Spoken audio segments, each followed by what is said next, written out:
Welcome back to the AI Breakdown. Today is September 1st, and that means a few different things. First of all, it means we are firmly in pumpkin spice season. Second of all, it means beautiful fall foliage, rich family traditions, and all of the greatness that is autumn. And third, of course, it means back to school. Now, this will be the first full school year in which generative AI in the post-ChatGPT era is available. And it is 100% the case that because of that, this year at school will look very different from any other school year that has ever been. At the same time, it's highly likely that this will be the first year of what every year of school looks like going forward. So what we're going to do today is look at some of the posts out there around how schools and educators are thinking about adapting to this new era of generative AI, including a post from OpenAI themselves about how teachers might use ChatGPT in their classrooms. Now, just to throw it back for a little bit of background, because of course it's the AI Breakdown and that's what we do here, this summer has been dominated by the narrative discourse around declining usage in ChatGPT, even though it seemed like the obvious candidate for that was students not using it anymore because they weren't in school. One of the things that I found interesting about the discussion around this is how much media tried to make this some sort of threat to ChatGPT. Insider writes, school's out for summer, and if ChatGPT usage is falling because students are off, that's a bad sign for OpenAI. An analyst at Bernstein told this insider author, quote, if it's school kids, that's a real yellow red flag on the size of the prize. This idea that if ChatGPT drop-off is due to students on summer break, that implies a narrower audience and fewer use cases. Far be it from me to critique a, quote, top internet analyst at Bernstein, but I don't know what the hell this guy is talking about. First of all, education and students are always the first users and the most robust early adopters of new technology. I don't know why we would think that ChatGPT or generative AI more generally wouldn't be the same. Second, I'm not sure how the very obvious and clear uses for LLMs inside the educational environment says anything one way or another about whether LLMs are going to be useful for other areas of business or personal life. It reeked back then, and it still reeks now, of simply another new thing to say about ChatGPT because it was getting boring at the time to talk about how amazing it was.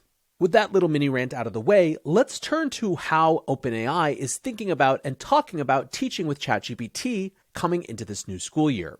The company writes, we're releasing a guide for teachers using ChatGPT in their classrooms, including suggested prompts, an explanation of how ChatGPT works and its limitations, the efficacy of AI detectors, and bias. Now, alongside this blog post, they also released an educator FAQ.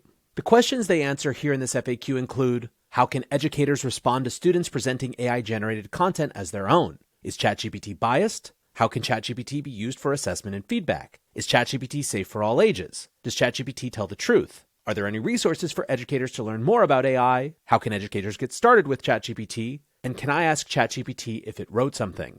Now, let's look at what they say about the big hot button issues. And let's start with the students passing off AI-generated work as their own. The cynical take about LLMs in schools is that students are just simply not going to do their own writing anymore. They're just going to plug prompts into ChatGPT or Claude or whatever else they have access to, maybe tweak it here or there, and pass it off as something that they created from themselves. Last year, we had numerous stories about educators trying to use ChatGPT itself to determine if students' work was created with AI, leading in many cases to false positives where ChatGPT identified that it was the source of a student's work, when in fact that wasn't the case. OpenAI tries to address that one right on its nose, saying, ChatGPT has no knowledge of what content could be AI generated or what it generated. It will sometimes make up responses to questions like, did you write this essay, or could this have been written by AI? These responses are random and have no basis in fact. Simply put, you cannot copy an essay into ChatGPT and ask it if it was written by ChatGPT. Hopefully that message will get through to educators this year. But what about other approaches to understanding if a student's work is AI generated? Outside of just updating academic honesty policies, what are things that schools can do? Specifically, are there third-party tools, even if ChatGPT can't identify work that was created by AI? Might other solutions help in that area? Again, OpenAI is pretty blunt. Do AI detectors work they write? In short, no. While some, including OpenAI, have released tools that purport to detect AI-generated content, none of these have proven to reliably distinguish between AI-generated and human-generated content. They continue to elaborate on our research into the shortcomings of detectors. One of our key findings was that these tools sometimes suggest that human-written content was generated by AI.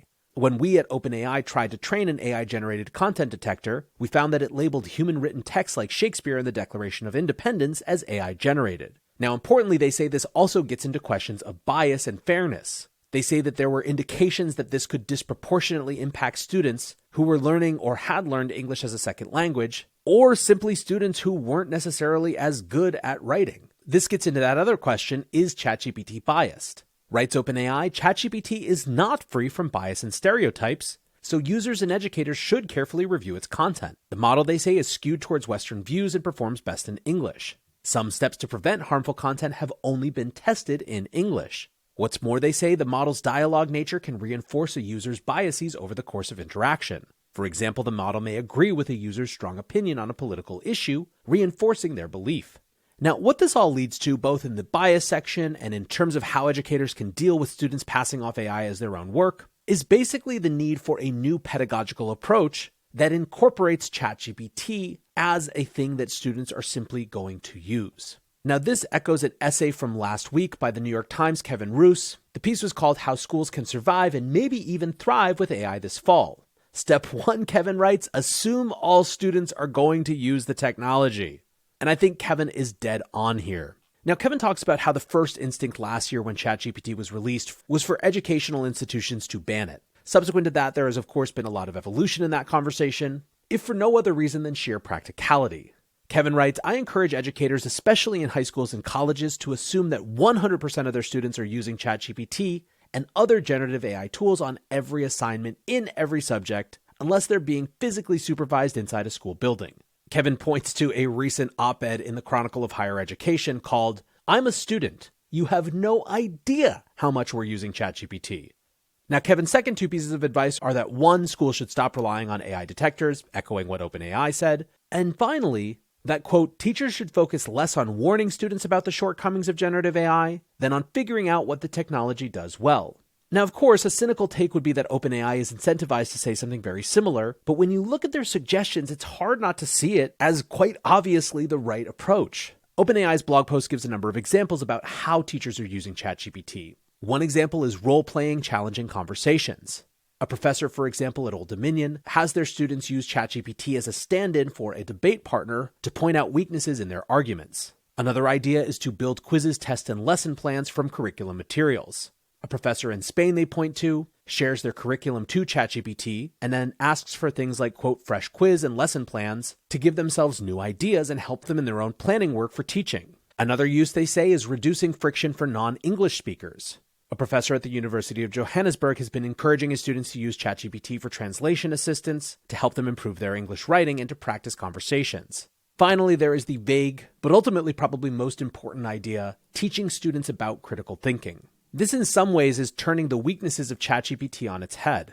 By asking students to recognize that ChatGPT gives answers that are not necessarily credible or accurate, that potentially helps them think critically about whether they should trust the answer, how to confirm information from other sources, and even how to push the system to produce better work. One of the things that runs throughout OpenAI's recommendations, even if it isn't stated quite this crisply, is that just as students can use ChatGPT to improve their productivity, potentially to the extent that they don't even do the work, so too can teachers use ChatGPT as a tool to help them be the best possible teachers. Lesson planning is a time-consuming and creativity-draining endeavor. ChatGPT is an incredible assistant for that type of work. Now, interestingly, if you look across a number of different sources and kind of review the articles that are coming out right now about how educators and students are thinking about AI heading into the next year, there would seem to be some pretty broad agreement that the understand that it's here and inevitable and figure out how to maximize it point of view is winning converts left and right. And one of the interesting things is that you're starting to see as educators embrace the technology, they're creating more space to figure out what it does well versus what it doesn't do well. Katie Pierce, an associate professor at the University of Washington, says, I love AI chatbots. I use them to make variations on quiz questions. I have them check my instructions for clarity. I have them brainstorm activity and assignment ideas. I've tried using them to evaluate student essays, but it isn't great at that. CBS News writes, educators say they are working with, not against, AI in the classroom. One of the things that the professors quoted in this piece recognize is that even if they try to not expose their students to or block their students from using these types of tools, as soon as they get into the real professional world, they will need to be literate in exactly these types of tools. Dan Wang, a sociology professor at the Columbia Business School, said, "My opinion is that it is my obligation and responsibility to expose and immerse students in these generative AI tools. The reason why is because the MBA students I teach are going to be entering the workforce in about 10 months, and they'll often be working within companies and organizations that encourage employees to make use of generative AI tools." Indeed, putting a fine stamp on this, the Teachers College at Columbia University, one of the most respected teachers colleges in the world, published a piece last week called "Generative AI is Here to Stay. We have to learn from it." The gist is the same as all of these other pieces. This is simply not a genie that can be put back in the bottle. Students are going to use it. The only question is whether educators can help them use it well. I think in the context of having had more time to start thinking about these questions and actually finding ways to use it effectively, we could start to hear some pretty amazing stories of how ChatGPT and other tools like it are actually being used to significantly improve student outcomes over the course of the next year. So I, for one, am certainly excited and optimistic about these possibilities. So happy September 1st, happy Labor Day weekend, and until next time, peace.